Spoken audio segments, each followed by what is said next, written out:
नमस्कार, मैं हूं संजय सुथार। आज मैं बात करने वाला हूं एक ऐसे समाज के बारे में जिसने हमारी लोक कलाओं और लोक संस्कृति को अंतर्राष्ट्रीय स्तर पर पहचान दिलाने में एक महत्वपूर्ण भूमिका निभाई। एक ऐसा समाज जो आज भी पीढ़ी दर पीढ़ी चली आ रही अपनी पारंपरिक कलाओं को अपना कर्म समझकर जिंदा रखे हुए है, और वो समाज है मंगनियार समाज। इस समाज के कलाकार आज भी लोक गायन को मंदिर के पुजारी की तरह पूजते हैं और इनके गीतों में हिंदू देवी देवताओं, त्योहारों और संस्कृति की झलक देखने को मिलती है। सिर्फ इतना ही नहीं, तुलसी, मीरा, कबीर के भजनों को इन्होंने देश ही नहीं विदेशों में भी पहचान दिलाई। अगर सही मायनों में कहा जाए तो मंगनियार लोक गायन सांप्रदायिक सौहार्द की अनूठी मिसाल है। इन्होंने लोक गायकी को अपने सुरों और वादन से इतना बेहतरीन तरीके से संजोए रखा है, और कमाल की बात तो ये है कि ये गायन सीखने या वादन सीखने के लिए इन्होंने कोई विशेष प्रशिक्षण नहीं लिया, और न ही ये इसको सीखने के लिए किसी इंस्टीट्यूट गए हैं, बल्कि इन्होंने तो घर पर रहकर ही परिवार के सदस्यों के अनुकरण के द्वारा इस कला को सीखा। और अगर इनसे इनके सदे हुए गायन के पीछे का राज पूछा जाए तो वो बताएंगे कि इसके लिए वो हर दिन घंटों तक रियाज करते हैं। एक और चीज़ बताऊँ मंगनियारों के पूरे कास्ट के बारे में। हाँ जी। जो हमारी कास्ट है ना मंगनियार जी, और हम लोग जो सीखते हैं, और अभी मैंने कुछ जो बजाया है जी, ये मुझे खुद कोई पता नहीं मैंने क्या बजाया है। ये मेरे अकेले में ये प्रॉब्लम नहीं है, सभी में क्यों है कि हम लोग जो रियाज करते हैं वो नए किताब से सीखते हैं और नए कोई अलग से संगीत की क्लास लेते हैं। हम लोग जो सीखते हैं वो नकल से पीढ़ी दर पीढ़ी देख के सीखते हैं। तो हमें मालूम नहीं है, क्योंकि हमने देखा वो सेम बजा लिया। अब इसमें कौन सा कोरवा है, कौन सा तीन ताल है, कौन झपताल है, कौन दादरा है, कौन ठेका है। अब आप बोलेंगे बजा के बताओ हमें कि ये बजा लो, ये आपको बजाना है, तो वो हम आपसे बेटर बजाएंगे, ये हमें विश्वास है। आज मैं बात लोक कलाकार श्री चानन खान जी की कर रहा हूँ, जिन्होंने इस लोक संस्कृति से लुप्त होते एक वाद्य यंत्र है सुरमंडल, जिसको इन्होंने जीवंतता प्रदान की। इस बदलते समय के चक्र ने न जाने कितने ही वाद्य यंत्रों के महत्व को कम किया है। उनमें से ही एक वाद्य यंत्र है सुरमंडल, और चानन खान जी राजस्थान के अंतिम सुरमंडल बजाने वाले लोक कलाकार हैं। मुझे लगता है कि यहाँ पर अंतिम कहना थोड़ा गलत हो जाएगा, क्योंकि ये नहीं चाहते कि सुरमंडल सिर्फ किताबों और विकिपीडिया पर ही सिमट कर रह जाए, बल्कि वो चाहते हैं कि सुरमंडल हमेशा ऐसे ही जीवंत रहे।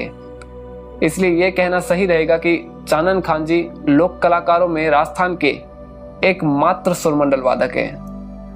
I have found the only person in India who knows how to play this unique Rajasthani instrument called surmandal. Jaisalmer की कनोई गांव में चंदन खान सुरमंडल बजाने वाले शायद आखिरी कलाकार बचे हैं। उनका कहना है कि आज की युवा पीढ़ी का इस वाद्य यंत्र में कोई दिलचस्पी नहीं। A very, very warm welcome to the third edition of the Outlook Responsible Tourism Summit and Awards 2018. I'm really, really proud to announce that we have amongst us today Manganiyar Chanan Khan. You know, you got a little glimpse of them earlier, but you're going to hear them in full force. And he's India's only Surmandal player, and he's come with his troupe. So ladies and gentlemen, I give you Manganiyar Chanan Khan and his troupe, and a beautiful experience to start the day. I think we can give them all a huge round of applause.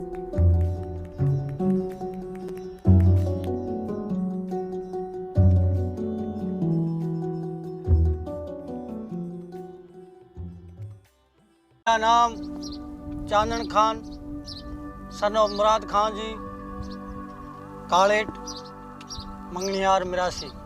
हमारा परंपरा से यही धंधा गाने बजाने का। तो मेरे पिताजी ये तीन भाई, बड़ा मुराद खान जी, उससे छोटा सादिक खान जी जो मेरे को सुरमंडल सिखाया, उससे छोटा शिब्बू खान जी। मैं मुराद खान के दो लड़के हूँ, बड़ा मैं चानन खान, छोटा पीरू खान।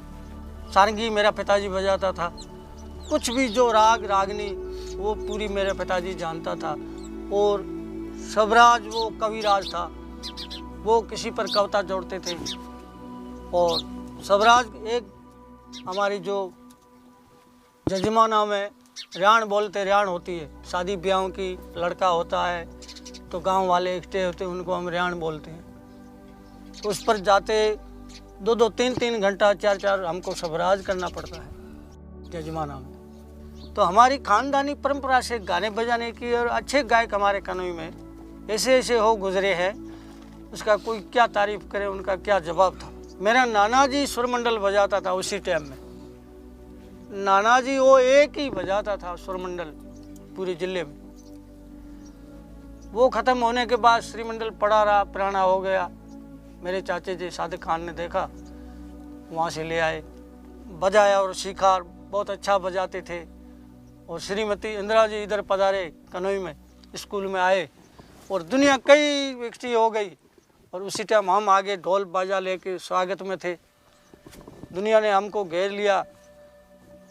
इंदिरा जी टांके के ऊपर खड़े थे और लोगों ने भेंट शुरू कर दी। कोई क्या लाए, कोई क्या लाए, कोई देने लगे। मेरे चाची जी ने देखा इतनी पब्लिक आ ऊपर आप पड़ गई तो मेरा सुरमंडल टूट जाएगा, तो ऊपर उठा लिया ऐसे। इंदिरा जी ने देखा वो मेरे को भेंट कर रहा, आने नहीं देते, उसको आने दो। आया, उन्होंने उठा सुरमंडल रख लिया अंदर, वो चले गए। फिर चाचा जी बोला मेरा सुरमंडल, कलेक्टर साहब बोला कि वो आपने भेंट किया। अरे साहब भेंट नहीं किया, मैं तो ऐसे ऊपर किया टूट न जाए, तो नहीं। फिर दूसरा बनाया, तो मैंने भी काफ़ी साल सीखा, बजाया, और मेरे दिल से मेरे को बहुत अच्छा इनसे प्यार, और इनका जो बोल है वो भी मीठा है। फिर जैसलमेर में आशा जी पधारे और कलाकार का कैप लगाया और हम सबको बुलाया और दिखाया। तो आप बोला ये भाई बहुत, एक तो एक सुरमंडल एक ही है इस जिला में, आप इसको छोड़ो मत, इसको पकड़ो, बजाओ। तो बहुत बहुत धन्यवाद। और जब उसके बाद फिर नया बनाया और बजा रहा हूँ, और आशा है मेरे को कि इसमें कामयाब होऊंगा। तय दिल से इनकी मेहनत करूँगा और मेरे लड़के को सिखा रहा हूँ। ये सुरमंडल है, इसका नाम सुरमंडल। इसमें 36 तारें होती हैं, 2 तार का एक सुर होता है। तो राग 6 है, कोई भी राग मिला लो। तो 6 राग जो होती है उसमें तो 7 सुर ही लगते हैं एक राग के। तो 7 सुर कोई मिला लो जिस राग के, वो ही राग बजेगा इसमें। और उस राग में जितने गाने हैं वो सब पूरे बजा लो, आएगा। और जो 6 राग है, भैरव, मालकंस, दीपक, मेघ और मलार, मतलब ऐसे राग 6 है। उसमें वो रागा मिलाने पड़ेंगे तो उसमें 7 ही सुर मिलेगा, और उस राग जो राग मिलाई उसका ही गाना उसमें बजेगा। बजाने में थोड़ा सरल है पर टूनिंग में बहुत ये हार्ड है। इसकी टूनिंग जो करते हैं बजाने वाले तो ज़रा टाइम थोड़ा लेता है, और बजाने में बजाने वाला हो जिसके कानों में सुर हो तो वो तो समझ सकता है कि भाई ये सही मिला हुआ टूनिंग है, ये सही बजेगा नहीं बजेगा। और इसमें 36 तारे हैं। ये इनकी चाबी है, ये खूंटी इनसे चाबी से इसको कम ज़्यादा करना पड़ता है। और ये नखले से बजता है, ये नखला है, ये नखला अंगुली में डाल के इससे बजाना पड़ता है, इससे आवाज़ साफ आता है। बज तो ऐसे अंगुली से, सिर्फ अंगुली से नख से बजता है, पर वो साफ नहीं आएगा। इस जो नखला है इसको मिर्जा भी कहते हैं, इससे साफ आवाज़ देता है, इससे साफ बजता है, साफ बोल देता है। तो ये ज़रूरी होता है अंगुली में। ये घोड़ी है इसकी, और ये चाबियां हैं, और इसका पीछे ये तार डालने के मोरी बोलते हैं। दूसरी ये छोटी मोरी, इसके ऊपर ये तार लगाई हुई लोहे की, और ये भी लोहे की तार है। ये क्यों ज़रूरी लगाना पड़ता है कि ये तार लकड़ी से नहीं टकराए, लकड़ी से टकराए से तार आवाज़ कम देती है, और लोहे की कील इसके ऊपर लगाना पड़ता है तो वो साफ बोलती है, तो ज़रूरी लगाना पड़ता है। यह आशा जी ने मेरे को, पुराना तो मेरे पास पहले दूसरा था, ये आशा जी ने बना के दिया है। इसका कम से कम 15-16 हज़ार रुपया खर्च किया आशा जी ने, तो धन्यवाद है, बहुत बहुत धन्यवाद। और मेरा नया बन गया, और पुराने वाले को अभी मैं बच्चे को दे दिया, सिखा रहा हूँ, और ये नया है, बहुत अच्छा बनाया, बनाने वाले ने भी बहुत अच्छा बनाया। जहां एक और चानन खान जी सुरमंडल बजाने में, तो वहीं दूसरी ओर किशन लाल जी सुथार वाद्य यंत्र, पलाण, मतलब काश्तकारी में इनको महारत हासिल है, जिनके बारे में फिर कभी विस्तार से बात करेंगे। लोक कलाओं का भविष्य सिर्फ माहौल पर निर्भर है।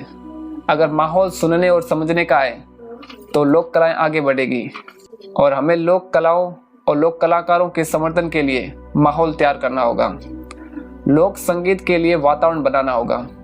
हालांकि सरकार ने इस साल लोक कलाकार प्रोत्साहन योजना लागू कर ऐसा ही एक प्रयास किया है, जिसमें संगीतकारों को सरकार वाद्य यंत्र खरीदने के लिए कुछ सहायता राशि देगी और 100 दिन का रोजगार भी देगी, जिसके लिए पहले कलाकार को कार्ड का आवेदन करना होगा। ये कलाकार कार्ड बनेंगे या नहीं ये तो मुझे नहीं पता, लेकिन मैं इतना जरूर कहूँगा कि कहीं पर तो आज भी राशन कार्ड की समस्या से निजात नहीं मिला। को आपके ठप्पे नहीं लगाए हुए, तो भी सबके लग गए, ये कैसे रहे? तो रह गए जो को रह गए, लगा दिए जिसके लगा दिए। ऑर्डर था वो राशन कार्ड पर ऊपर। लॉकडाउन में कसम से हमने गुजारा, भगवान देखे काम, इतना मुसीबत। तो देखो क्या कुदरत भगवान करेगी, बनाएगा भगवान, पार करेंगे।